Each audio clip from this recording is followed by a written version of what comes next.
bienvenue à Radio B52, le podcast du Québec le plus écouté. Merci de vous abonner à notre chaîne sur YouTube. On part ça, le bombardier lève. La compagnie Sico ferme ses portes au Québec. L'usine de Beauport et également l'entrepôt de Longueuil sont fermés à partir de l'année 2019, septembre. Okay? La compagnie PPG, compagnie américaine, a acheté Sico en 2012 et a décidé de fermer les portes ici au Québec, de continuer à vendre le produit. Cette fermeture-là est symptomatique de très très graves problèmes que l'on connaît au Québec au niveau économique, surtout dans le secteur manufacturier. Ce qu'on entend dire sur cette annonce-là, qui est catastrophique d'une certaine façon, parce que Sico était un des fleurons québécois. C'est une compagnie vraiment québécoise qui a été fondée à Québec en 1939 par Marcel Deslauriers, également Roméo Filion. Un qui était dans la peinture, puis l'autre qui était dans la machinerie. Ils se sont mis ensemble, ils ont ouvert un petit atelier et c'est devenu une compagnie qui a éventuellement, Sico a vendu, avait un chiffre d'affaires de 300 millions de dollars. C'est une compagnie qui était extrêmement performante. OK? Alors, il faut comprendre qu'est-ce qui se passe là.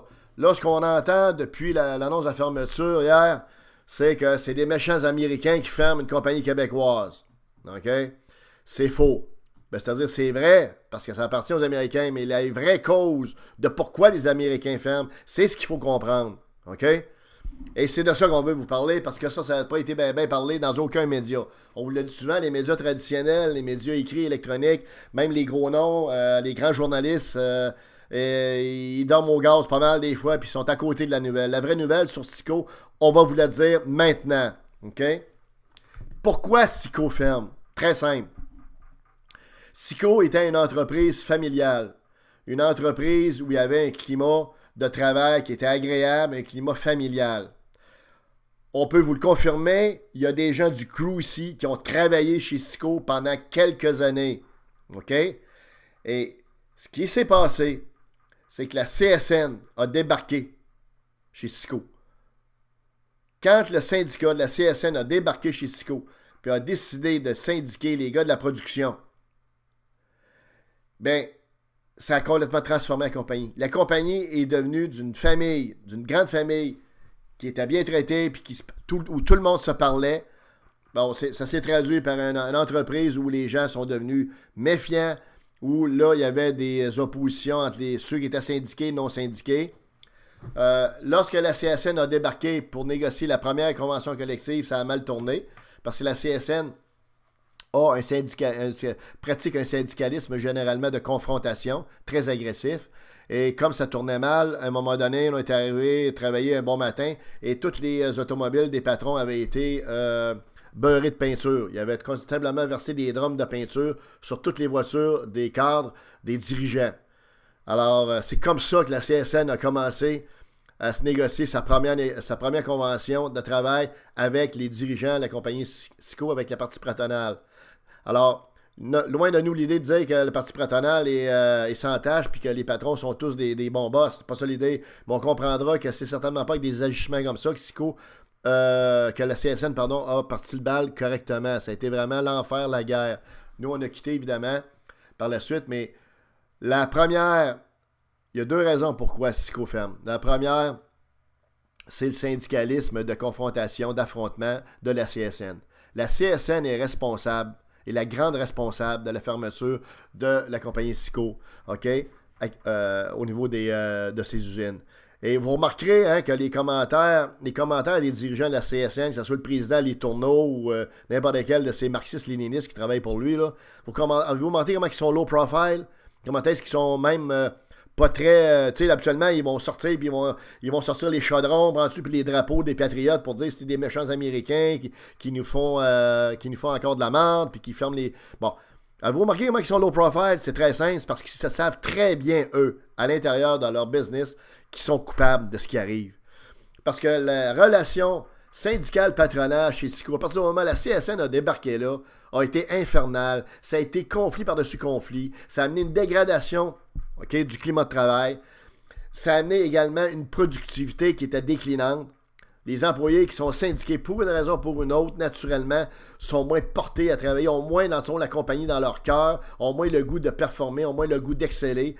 appelez ça comme vous voulez. Bref, la syndicalisation des employés chez Cisco a été la principale raison pourquoi aujourd'hui, en 2018, on annonce du côté de la compagnie américaine. Parce que vous comprendrez, quand la compagnie Cisco avait été achetée d'abord par une compagnie hollandaise, puis au bout de 2 ans, eux autres, ils se sont tannés, ils ont vendu ça aux Américains en 2012. Vous comprendrez, ça fait 6 ans que les Américains voient y aller le syndicat.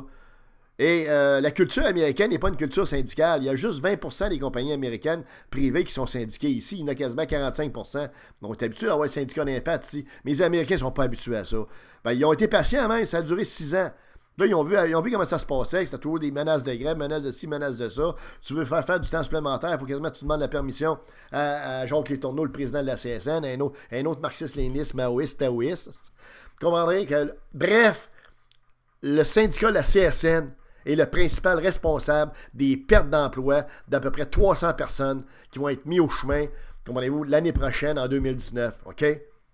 Donc, c'est pour ça qu'avant de syndiquer, les employés doivent regarder c'est quoi les effets pervers de la syndicalisation, puis de voir avec qui syndique. Comprenez-vous? Parce que peut-être qu'à court terme, ça ne vous enlève pas votre job, mais à moyen et à long terme, ça peut amener des situations comme on voit. Surtout dans un monde où la globalisation des marchés fait qu'une compagnie en Chine, au Japon, aux États-Unis, en Europe peut acheter une compagnie québécoise n'importe quand ou vice-versa. Comprenez-vous? Bon.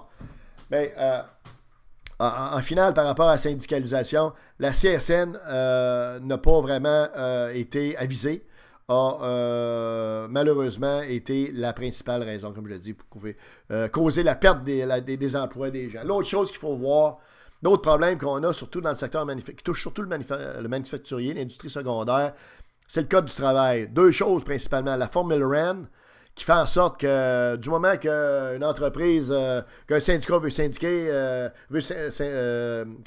syndiquer les employés d'une entreprise, ils arrivent là avec leur formulaire, ils font signer. Du moment qu'ils ont fait signer 50% plus 1 d'employés, c'est suffisant. Tous les employés, les 49% autres, il faut qu'ils suivent. Même s'ils ne veulent pas être syndiqués, il faut qu'ils suivent.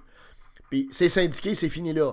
Les patrons prennent connaissance, ils arrivent avec les formulaires complétés, la liste de tous les employés, puis leur disent, regarde, on a 50% plus 1 de signature, c'est fini mon ami, maintenant, c'est avec nous autres que tu vas parler, c'est fini de t'adresser directement aux employés. Ben, ça, c'est sauvage pas mal, puis surtout, ça fait en sorte que ça crée des situations très déplorables où des fois, tu as pratiquement la moitié des employés d'une entreprise qui ne veut pas syndiquer, mais parce qu'il y en a juste un petit peu plus de l'autre bord, ben, ça s'en va du côté syndical. Et aussi, ce que ça a créé, c'est une relation patronale syndicale à l'avantage des syndicats.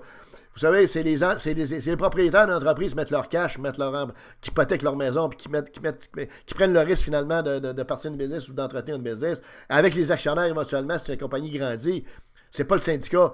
C'est le syndicat souvent qui a le gros bout du bâton. C'est quasiment rendu que le patron, les patrons doivent demander la permission au syndicat pour faire plein de moves au niveau des conditions de travail, au niveau de l'organisation du travail pour s'assurer d'être productif, d'être compétitif et d'avoir une entreprise qui est concurrentielle. Imaginez-vous donc. Donc, c'est le monde à l'envers au Québec à cause de la formule REN, à cause du taux syndical. L'autre élément, c'est la loi anti-SCAB. Il y a une loi qui fait en sorte que lorsqu'il y a un accord, lorsqu'il y a une grève qui est décrétée, on ne peut pas avoir de scab. Puis quand il y a des scabs, ça crée de la chicane. Ça crée ça aussi par-dessus tout un climat de travail au niveau patron-syndicat qui est vraiment très, très nuisible comme tel.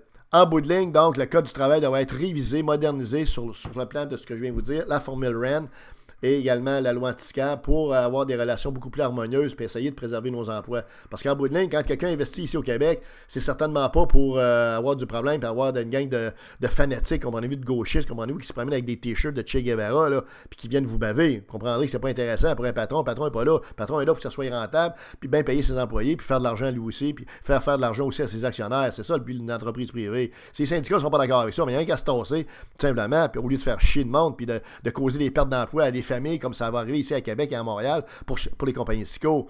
Dernière chose qu'on veut dire là-dessus, c'est que boycotter Cisco, c'est pas une solution. Je pense que c'est pas une raison pour boycotter la compagnie. Il y a plein de compagnies qui vont bouger comme ça puis fermer des entreprises à Québec, au Québec, un peu partout. Alors, je pense qu'il faut l'accepter. Il faut surtout modifier le Code du travail dans le sens que je vous ai dit. Et la CSN et les autres syndicats devraient plutôt pratiquer un syndicalisme d'affaires qui est raisonnable, qui est pragmatique, plutôt qu'un syndicalisme de confrontation idéologique qui est désagréable et qui amène éventuellement des gens à perdre leur emploi et à être sur le trottoir.